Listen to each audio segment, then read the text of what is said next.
America की जो third missile है उसने थर्ड मिसाइल को भी काफ़ी नुकसान पहुंचाया है। राष्ट्रपति डोनाल्ड ट्रंप भी बहुत दबाव में है। हॉर्मुज स्ट्रेट की जिस तरह से उसने नाकेबंदी की है उससे तो पूरे खाड़ी देश ही नहीं पूरी दुनिया दबाव में आ गई। तेल और गैस की सप्लाई को लेकर जबरदस्त दबाव बना हुआ है। इस युद्ध को जो शुरू किया था, जो टारगेट थे, उसमें से कोई भी पूरा होता हुआ हमें दिखाई नहीं दे रहा। इस्लाम का ठेकेदार अपने आप को कब तक बनाए रखे? ईरान के अनेक शहर एक खंडहर में बदल जाएंगे, लेकिन अगर रिजीम नहीं बदली तो भी कोई ऐसा रास्ता निकालना पड़ेगा कि जिससे युद्ध समाप्त हो सके। Next level. नमस्कार साथियों, तो आज की परिचर्चा में हमारे साथ हैं प्रसिद्ध लेखक एवं अंतर्राष्ट्रीय मामलों के विशेषज्ञ कपिल ईशापुरी जी। तो आज उनसे ईरान संकट के कारण दुनिया में बदलते हुए हालातों पर चर्चा करते हैं। तो सर बताएं, ईरान का संकट तो दिन प्रतिदिन उलझता ही जा रहा है। अमेरिका की लाख धमकियों के बाद भी उसने हॉर्मुज स्ट्रेट बंद कर रखा है। हाँ, ईरान का संकट वाकई में उलझता जा रहा है। ऐसी किसी को भी उम्मीद नहीं थी, खासकर अमेरिका और इजराइल को तो बिल्कुल उम्मीद नहीं थी। उन्होंने तो ये सोचा था कि वहाँ के सुप्रीम लीडर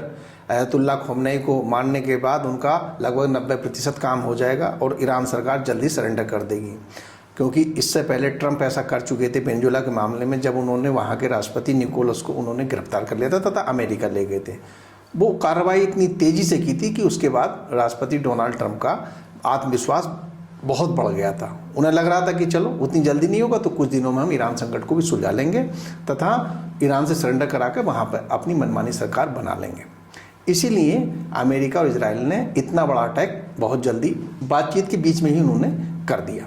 लेकिन ईरान ने लग रहा है कि बहुत सालों से इसकी तैयारी कर रखी थी। वहाँ के जो सुप्रीम लीडर थे अयतुल्ला खमेनी, उन्होंने शायद इस चीज़ को भांप लिया था और उन्हें लग रहा था कि कभी ना कभी अमेरिका से लड़ाई जरूर होगी, तो उन्होंने इसकी तैयारी कर रखी थी। उन्होंने अपनी, चाहे वो कमांड सेंटर हो, चाहे वो मिसाइल प्रोग्राम हो, चाहे ड्रोन प्रोग्राम हो, उसको पहली बात तो उन्होंने बहुत ज़्यादा बढ़ाया और इसमें चीन ने भी उनकी काफ़ी हेल्प की, रूस की भी शायद कुछ हेल्प उनको मिली है। और इतनी खतरनाक मिसाइलें अब देखने में आ रही हैं, खासकर खैबर मिसाइल जो कि बहुत बड़े बार हेड को लेकर चल रही है और इजराइल में काफ़ी खतरनाक रूप से वहाँ पे ध्वंस कर रही है और इजराइल के डिफेंस सिस्टम को भी रोकने में उसे दिक्कतें आ रही हैं। तो इससे इजराइल में जितनी तहस नहस की उम्मीद नहीं थी उससे भी ज़्यादा वहाँ पर तहस नहस हुआ है। इजरायली डिफेंस सिस्टम बैकफुट पाया, यहाँ तक कि उसने पता नहीं, उसे इंटेलिजेंस मुझे लगता है चीन और रूस से मिल रही है, उसे इंटेलिजेंस, सटीक इंटेलिजेंस मिल रही है और अमेरिकी ठिकानों के रियल टाइम लोकेशन भी मिल रही है। सही टाइम पे वो हमले कर रहा है अपनी मिसाइलों से और चुनिंदा मिसाइलों से वो हमले कर रहा है और उनमें से वो कुछ हद तक सफल भी हुआ है। अमेरिका की जो थर्ड मिसाइल है उसने थर्ड मिसाइल को भी काफ़ी नुकसान पहुँचाया है, इसीलिए अमेरिका को साउथ कोरिया से अपना थर्ड सिस्टम मंगवाना पड़ा है। तो अमेरिका का जो डिफेंस सिस्टम है खाड़ी देशों में वो भी कमज़ोर हुआ है और अमेरिका और इजराइल जो डिफेंस सिस्टम का यूज कर रहे हैं ईरान के सस्ते ड्रोन के मुकाबले, उससे उनका खर्च बहुत ज़्यादा बढ़ रहा है। तो ये युद्ध अगर जितना लंबा चलेगा उतना ही अमेरिका और इजराइल थोड़े थोड़े बैकफुट पे आएंगे और ईरान हावी होता रहेगा। मुझे लगता है कि ईरान की यही स्ट्रेटजी है कि युद्ध को जितना लंबा खींच सको उतना खींचो। उसने कहा भी है कि वो 6 महीने तक इस युद्ध को खींच सकता है। राष्ट्रपति डोनाल्ड ट्रंप कह रहे हैं कि हम 1 महीने में युद्ध को ख़त्म कर देंगे, उससे पहले ख़त्म कर देंगे। और वो बार बार अपने बयान बदलते रहते हैं, हमेशा से बदलते रहते हैं। इस बार भी इस युद्ध को लेकर भी बदल रहे हैं। कभी कहते हैं हम जीत गए, कभी कहते हैं अभी कुछ दिन और लड़ना पड़ेगा, कभी कहते हैं नहीं जो कीमतें बढ़ रही हैं, जो भी संकट आ रहा है सभी को बर्दाश्त करना चाहिए, क्योंकि ईरान के परमाणु कार्यक्रम को रोकने के लिए अगर कुछ महंगाई का भी सामना करना पड़े तो कोई दिक्कत नहीं है। लेकिन ये सच है कि राष्ट्रपति डोनाल्ड ट्रंप भी बहुत दबाव में है। ईरान खाड़ी देशों पर बहुत स्ट्रेटजी रूप से हमले, किसी को उम्मीद नहीं थी कि वो खाड़ी देशों पर हमले करेगा, लेकिन उसने किया। पहले तो लग रहा था उसकी गलत रणनीति है, लेकिन अब वो फायदेमंद साबित हो रही है, क्योंकि जैसे जैसे इन देशों में थोड़ा विनाश बढ़ रहा है या वहाँ पर अफरा तफरी मच रही है तो निश्चित रूप से ईरान को इसका लाभ मिल रहा है। डोनाल्ड ट्रंप पे ये देश जरूर दबाव बना रहे होंगे कि भाई इससे तो हमारी जो अर्थव्यवस्था है वही कहीं ना कहीं कंडम हो जाएगी। और हॉर्मुज स्ट्रेट की जिस तरह से उसने नाकेबंदी की है उससे तो पूरे खाड़ी देश ही नहीं पूरी दुनिया दबाव में आ गई, क्योंकि हॉर्मुज स्ट्रेट मात्र 21 नॉटिकल माइल का एक संकरा स्थान है, जिसके एक तरफ ईरान है तथा जिसके दूसरी तरफ ओमान तथा यूएई है। ऐसे में ईरान इसको बड़े आराम से ब्लॉक कर सकता था, ये तो सब जानते थे। लेकिन शायद अमेरिका ने उम्मीद नहीं की होगी कि ईरान इतनी हिम्मत करेगा कि वो हॉर्मुज स्ट्रेट को ब्लॉक कर देगा। उसने धमकी भी दी। राष्ट्रपति डोनाल्ड ट्रंप कई बार कह चुके हैं अगर हॉर्मुज स्ट्रेट को उसने बंद किया तो उस पर अब से 20 गुना ज़्यादा ताकत से हमले किए जाएंगे। लेकिन ईरान पीछे नहीं हटा, वो लगातार हॉर्मुज स्ट्रेट को बंद किए हुए है, क्योंकि सभी जानते हैं ये इलाका मात्र 21 नॉटिकल मील चौड़ा है और ऐसे में वो जो वहाँ से समुद्री जहाज़ निकल रहे हैं तो ईरान आराम से उनको निशाना बना रहा है। डर के मारे इक्का दुक्का ही वहाँ से जहाज़ निकल रहे हैं। चीन के जहाज़ निकल रहे हैं। अभी खबर आई है कि भारत को भी उसने अनुमति दे दी है, उसके जहाज़ भी निकल सकते हैं। अगर भारत का झंडा लगा हुआ कोई जहाज़ वहाँ से तेल लेके जाता है तो भारत के लिए कुछ ठीक स्थिति बनती हुई दिख रही है। दूसरी तरफ भारत को रूस से भी तेल खरीदने की अनुमति यूएसए ने 1 महीने के लिए दे दी है। लेकिन इस सब के बावजूद भी भारत ही नहीं पूरी दुनिया पर तेल और गैस की सप्लाई को लेकर ज़बरदस्त दबाव बना हुआ है।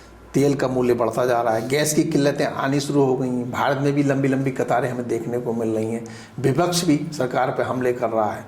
तो ये दबाव पूरी दुनिया का बन रहा है और ये दबाव किस पे है? अमेरिका और इजराइल पे ज़्यादा दबाव है और ईरान इस चीज़ को समझ रहा है। इसीलिए राष्ट्रपति डोनाल्ड ट्रंप कई बार ये भी कहते हुए सुने गए ईरान अब वार्ता करना चाहता है। रूस ने भी बात करने की कोशिश की है, व्लादिमीर पुतिन ने भी ईरान के राष्ट्रपति से युद्ध रोकने के लिए बात करने की कोशिश की है। भारत भी शायद अंदर अंदर कुछ ना कुछ बात कर रहा होगा। खाड़ी देश भी चाह रहे हैं युद्ध रुक जाए, अब तो सभी चाह रहे हैं, लेकिन ईरान अब नहीं चाह रहा क्योंकि ईरान का बहुत नुकसान हो चुका है। उस पर बहुत हज़ारों की संख्या में हमले हुए हैं, उसके हज़ारों स्थान जो हैं, चाहे वो स्ट्रेटजिक हो चाहे वो कैसी हो, वो नष्ट हो चुके हैं। तो ईरान चाहता है कि थोड़ा सा अमेरिका और इजराइल बैकफुट पाएँ। वो जानता है जितना लंबा युद्ध खींचेगा उतना ही इजराइल और अमेरिका बैकफुट पाएंगे और उसका लाभ वार्ता की टेबल पर उसको मिलेगा। हाल ही में ईरानी राष्ट्रपति ने ऐसी शर्तें थोपी है जिनको कभी भी अमेरिका इजराइल नहीं मानेंगे। उन्होंने 3 शर्तें थोपी हैं। पहली शर्त यह है कि युद्ध तभी रोकने के लिए तैयार होगा जब एक अंतर्राष्ट्रीय गारंटी उसे मिले कि आगे से उस पर कोई ऐसा हमला नहीं किया जाएगा अमेरिका इजराइल द्वारा। दूसरा, उसने कहा है कि उसको जो उसके यहाँ क्षति हुई है उसका हर्जाना मिले। तीसरा, उसने कहा है कि जो एक देश के वैधानिक अधिकार होने चाहिए वो अधिकार उसको मिले। ये 3 शर्तें उसने ऐसी सौंपी हैं जिनको किसी भी हालत में अमेरिका इजराइल मानने के लिए तैयार नहीं होंगे। और अमेरिका इजराइल ने इस युद्ध को जो शुरू किया था, जो टारगेट थे, उसमें से कोई भी पूरा होता हुआ अभी दिखाई नहीं दे रहा है। सबसे पहला टारगेट क्या था? वहाँ के रिजीम को बदलना, जिससे वहाँ पर जो परमाणु बम का कार्यक्रम है उसको उस पर रोक की जा सके और उसके मिसाइल कार्यक्रम को भी रोका जा सके। लेकिन वहाँ रिजीम बदलती हुई दिखाई नहीं दे रही। उसकी मुख्य वजह जो मुझे लग रही है, उसकी वजह ये है कि जो अयतुल्ला अली खुमनई हैं, जब तक वो जिंदा थे तब तक उनके खिलाफ ईरान की जनता में काफ़ी आक्रोश था, क्योंकि वो लगभग 40 साल से सत्ता में थे और उन्होंने बहुत सारे जुल्म ऐसे भी किए थे जो उन्हें नहीं करने चाहिए थे। हाल ही में प्रदर्शनकारियों पर भी उन्होंने ऐसे हमले किए थे जो मानवाधिकारों की दृष्टि से किसी भी दृष्टि से सही नहीं कहे जा सकते थे। तो ईरान की जनता में उनके प्रति आक्रोश था, खासकर महिलाओं में बहुत ज़्यादा आक्रोश था। महिलाएं चाहती थी सत्ता बदले और ईरान का जो उदारवादी तबका वो भी चाहता था। लेकिन जब वो उनकी डेथ हो गई, जब उनको मार दिया इन्होंने, तो इससे ईरान की जो जनता है उसमें राष्ट्रवादी भावना पनपी और वो अब सरकार के खिलाफ उतना नहीं रहे, सरकार के साथ हो गए। और इसी एकजुटता का लाभ ईरानी रिजीम को मिल रहा है, वो मजबूत हुई है। और जिस तरह से ईरान अमेरिका और इजराइल का प्रतिरोध कर रहा है तथा झुकने के लिए तैयार नहीं हुआ है और उनको कुछ हद तक बैकफुट पर लाया, इससे भी उसकी साख फिर से बढ़ी है और कहीं ना कहीं उसका अपर हैंड होता जा रहा है, क्योंकि होर्मुज स्ट्रेट से बिना उसकी अनुमति के कोई भी जहाज अब गुजर नहीं रहा है। भारत के जहाज भी शायद इसीलिए अब निकलने लगे हैं कि उसने भी संभवतः ईरान से ही उसकी रजामंदी प्राप्त की है। तो जब अमेरिका होर्मुज स्ट्रेट पर कंट्रोल नहीं कर पा रहा है तो फिर कैसे कह सकते हैं कि अमेरिका और इजराइल जो है अपर हैंड लिए हुए हैं। लेकिन फिर भी युद्ध में ईरान का बहुत बड़ा विनाश हुआ है और अगर लंबा युद्ध चला तो ये जरूर है कि अमेरिका इजराइल पे फर्क पड़ेगा, लेकिन ईरान का भी विनाश बहुत तगड़ा होगा। जैसे यूक्रेन खंडहर में आज बदल गया है, तो ऐसे ही धीरे धीरे ईरान के बहुत सारे शहर भी खंडहर में बदल जाएंगे। और उसके बाद अगर ये सोच रही हो ईरानी रिजीम की वो बनी रहेगी, जब भी युद्ध खत्म होगा तो उसके बाद जब ईरान को फिर से खड़ा करने की या ईरान का विकास करने की बात आएगी तो फिर से कहीं ना कहीं अमेरिका पे उसको निर्भर होना पड़ेगा। और उस स्थिति में उसको बहुत सारे पैसे चाहिए, वो पैसे कहाँ से आएंगे, उसकी दिक्कत आएगी, तब फिर से ईरानी जनता उसके खिलाफ हो सकती है। तो इतना आसान ईरान की सरकार के लिए भी नहीं है। तीनों कहीं ना कहीं बैकफुट पे हैं। अमेरिका भी बैकफुट पे आ गया है, इजराइल भी बैकफुट पे आ गया है और ईरान भी बैकफुट पे आ गया है, क्योंकि ईरान के हवाई क्षेत्र पर पूरी तरह से अमेरिका और इजराइल का कब्जा है। बस वो मिसाइल से हमला कर रहा है और मिसाइल से हमला इसलिए कर पा रहा है क्योंकि कोई सेंट्रल कमांड मिसाइल सिस्टम के लिए नहीं है। वो कमांड बिखरी हुई, उन्होंने मिसाइलों को जगह जगह छिपा रखा है, इसलिए वो कहाँ से मिसाइल चल जाती है अमेरिका और इजराइल पूरी तरह नहीं जान पाए। यहाँ पे उनकी इंटेलिजेंस का फेल्योर भी है। इतने दिनों से CIA और मोसाद इस चीज़ का पूरी तरह पता नहीं लगा पाए कि उन्होंने मिसाइल कहाँ कहाँ छुपा रखे हैं, ड्रोन कहाँ कहाँ छिपा रखे हैं। तो ऐसा लगता है कि अभी काफ़ी दिनों तक ईरान हमले जारी रखेगा। तो इसीलिए होर्मुज स्ट्रेट को अमेरिका और इजराइल अभी तक नहीं खुलवा पाए, क्योंकि ईरान इस युद्ध में धीरे धीरे अपर हैंड की तरफ जा रहा है। चीन और रूस का उसे कहीं ना कहीं लाभ मिल रहा है। जिस तरह से यूक्रेन युद्ध में अमेरिका और यूरोप ने यूक्रेन की सहायता की है इंटेलिजेंस और कई मामलों में, वैसी नहीं तो कुछ हद तक इंटेलिजेंस और रियल टाइम लोकेशन के मामले में चीन खासकर सहायता कर रहा है। उससे ईरान कहीं ना कहीं इनको टक्कर देने में सफल हो रहा है, और टक्कर ही नहीं, बहुत नुकसान पहुंचा रहा है। और खाड़ी देशों में जो संपन्नता आ रही थी, जो वहाँ माहौल बहुत बढ़िया चल रहा था, उस माहौल को उसने खराब कर दिया, और इसका दबाव अमेरिका पे, इजराइल पे बनता जा रहा है। तो सर, तेल का जो मूल्य है वो $100 प्रति बैरल के भी पार पहुंच गया है, और घरेलू गैस की भी किल्लत होने लगी है। तो बताएं ये स्थिति कहां तक जाएगी? जैसा कि मैंने अभी बताया भी है, क्योंकि ईरान ने हॉर्मुज स्ट्रेट पे जो कब्जा कर रखा है, जो उसे ब्लॉक कर रखा है, और हॉर्मुज स्ट्रेट से 26% लगभग दुनिया का तेल गुजरता है, तो कीमतें तो बढ़नी थी, और अमेरिका हॉर्मुज स्ट्रेट को खुलवा भी नहीं पा रहा है, तो कीमतें तो बढ़नी है, क्योंकि सारे खाड़ी के देशों पर हमले भी हो रहे हैं, वैसे भी डिस्टर्बेंस हो रहा है, और तेल को रोक दिया है उसने। ये कीमतें कभी $100 को पार कर जाने के भी थोड़ा पहले आ जा रही हैं। कुछ विद्वान तो ये भी कह रहे हैं कि ये कीमतें $200 तक भी पहुंच सकती हैं, जो कि दुनिया की अर्थव्यवस्था के लिए भयावह स्थिति होगी। अमेरिका के लिए उतनी खराब स्थिति इसलिए नहीं, क्योंकि अमेरिका में तेल के भंडार भी हैं, गैस के भी भंडार हैं, और वेनेजुएला उसके पास है, जिस पर उसका एक तरह से एक कब्जा है, तो उसको इतनी किल्लत नहीं आएगी। लेकिन महंगाई वहाँ भी बढ़ेगी, क्योंकि तेल अगर महंगा होगा, गैस अगर महंगी होगी, या उनमें अवरोध आएगा, तो बहुत सारी चीज़ें, ये जितना भी लॉजिस्टिक मामला है वो सब उससे जुड़ा हुआ है। और यहाँ तक कि अभी खबर आ रही है कि फर्टिलाइज़र भी महंगे हो जाएंगे, फर्टिलाइज़र का उत्पादन भी ठप पड़ जाएगा। भारत ने अभी शायद मांगा भी है चीन से, फर्टिलाइज़र के संबंध में कुछ चीज़ें मांगी भी हैं, तो ये सारे उत्पादों पर असर पड़ेगा, और पूरी दुनिया में महंगाई बढ़ेगी, और शेयर मार्केटों पर भी इसका असर पड़ रहा है। भारत का शेयर मार्केट भी नीचे जा रहा है। दुनिया भर में आर्थिक स्थितियाँ बिगड़ेंगी, महंगाई आएगी, और फिर पूरी दुनिया मंदी की तरफ जा सकती है, जैसे द्वितीय विश्व युद्ध से पहले दुनिया मंदी की तरफ गई थी। तो इसे कहीं किसी भी तरह इस मामले को जल्द से जल्द सुलझाना पड़ेगा।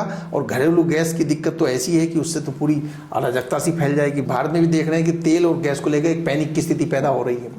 सिलेंडरों की बुकिंग अब लोग बाग नहीं करवा पा रहे हैं, या उसमें डिले हो रहा है, और तेल के लिए भी ये दिक्कत आ सकती है। हालांकि भारत को रूस से तेल खरीदने की एक अनुमति यूएस ने 1 महीने के लिए दे दी है, और यूएस ने एक और अच्छा काम किया है कि रूस से जो तेल को लेकर प्रतिबंध थे उनको भी हटा लिया है। हालांकि यूरोप इस चीज़ का विरोध कर रहा है, खासकर फ्रांस, लेकिन फिलहाल इससे स्थिति बिगड़ने से कुछ बच सकती है। लेकिन अगर युद्ध लंबा चला तो इसकी कीमतों में अनाप शनाप वृद्धि होगी, और पूरी दुनिया में एक एनार्की सी पैदा हो सकती है, मंदी आ सकती है। इसलिए सभी देशों को मिलकर इस समस्या का जल्द से जल्द समाधान खोजना होगा। तो सर, ऐसी भी खबरें आ रही हैं कि जो ईरान है वो लाल सागर के रूट को डिस्टर्ब करने की बात कर रहा है। ऐसे तो स्थितियां और ख़राब हो जाएंगी।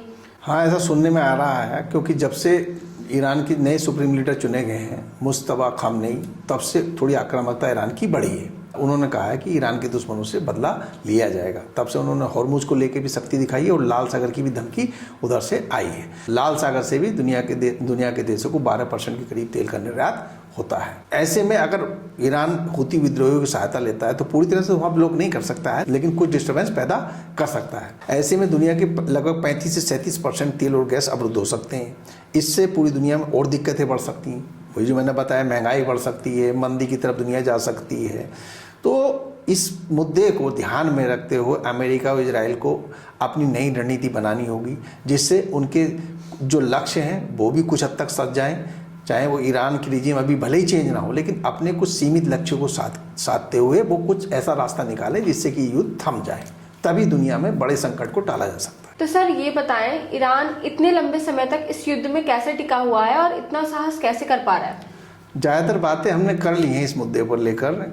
ईरान का इतिहास बहुत पुराना है। फारसी साम्राज्य बहुत महान साम्राज्य एक समय हुआ करता था। वहाँ के लोगों में एक आत्मसम्मान की भावना है।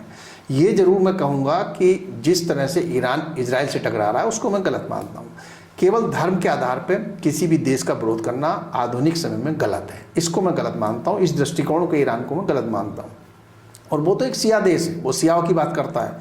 और फ़लस्तीन में जो है वो सुन्नी लोग हैं, तो वो सुन्नियों के हक में इतनी बड़ी बातें बोलकर, इतने काम कर अपने प्रोक्सियों से इजराइल का लगातार विरोध करके वो ये साबित करता रहा है कि वो इस्लाम का सबसे बड़ा पैरोकार है, या इस्लाम का सबसे बड़ा नेता वही है। वो कहीं ना कहीं एक तरह से वो सुन्नी देशों को वो एक तरह से ललकारता भी है कि मैं सिया होकर सुन्नी लोगों की हेल्प कर रहा हूँ, और आप सुन्नी होकर भी फ़लस्तीन के पक्ष में उतने अच्छे तरीके से खड़े नहीं होते। लेकिन ईरान को देखना होगा दूसरे जो सुन्नी देश हैं वो तरक्की में कितना पिछड़ गए हैं। वहाँ के लोगों की समस्याओं को भी उसे देखना होगा, ईरान की रिजीम को।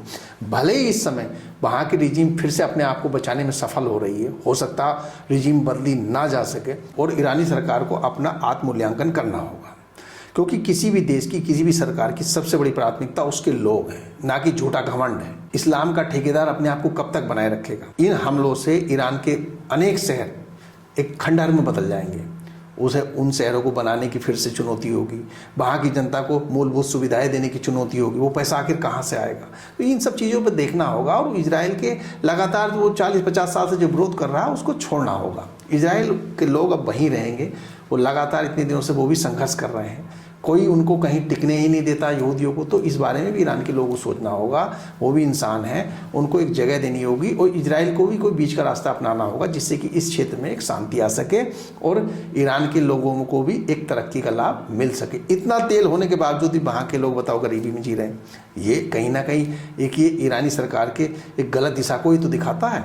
तो वहाँ की रिजीम को अब कोई नया रास्ता तलाशना होगा, भले रिजीम बची रहे तो इस रिजीम को भी कुछ बीच का रास्ता अपनाना होगा।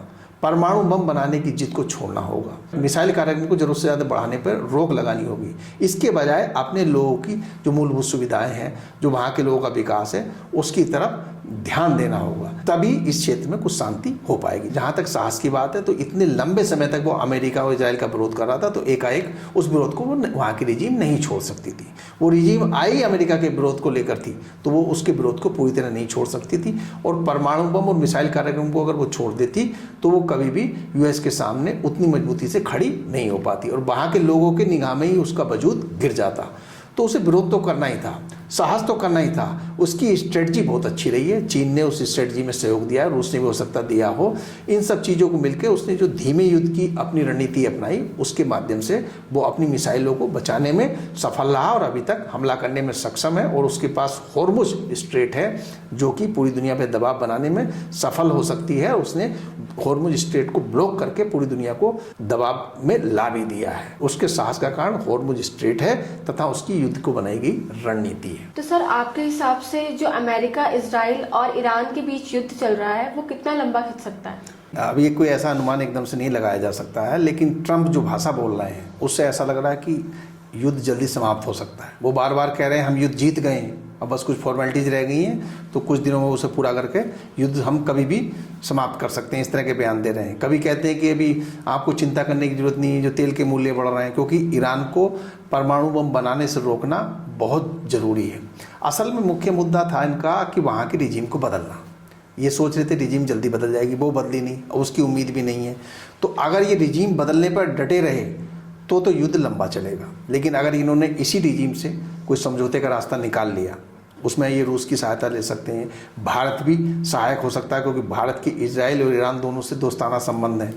तो अगर ये कोई बीच का रास्ता निकालना चाहेंगे तो फिर युद्ध जल्दी समाप्त हो सकता है। और इन्हें बीच का रास्ता निकालना ही पड़ेगा, क्योंकि जिस तरह से तेल और गैस की किल्लत दुनिया में खड़ी हो रही है और पूरी दुनिया में संकट बढ़ने की उम्मीद है और पूरी दुनिया में महंगाई के साथ आर्थिक मंदी का भी अनुमान लगाया जा रहा है, ऐसे में इन्हें कोई बीच का रास्ता ही निकालना पड़ेगा।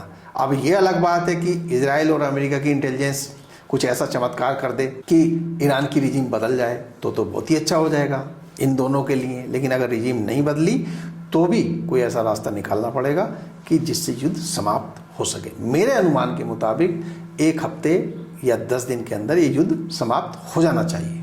आपका बहुत बहुत धन्यवाद सर इस परिचर्चा के लिए और इस उम्मीद के लिए भी कि यह युद्ध 1 हफ्ते में समाप्त हो जाएगा। आपका भी बहुत बहुत धन्यवाद। हमें उम्मीद ही नहीं, पूर्ण विश्वास है कि 1 हफ्ते में या 10 दिन में ये युद्ध निश्चित रूप से समाप्त हो जाएगा और दुनिया किसी बड़े संकट में फंसने से बच जाएगी।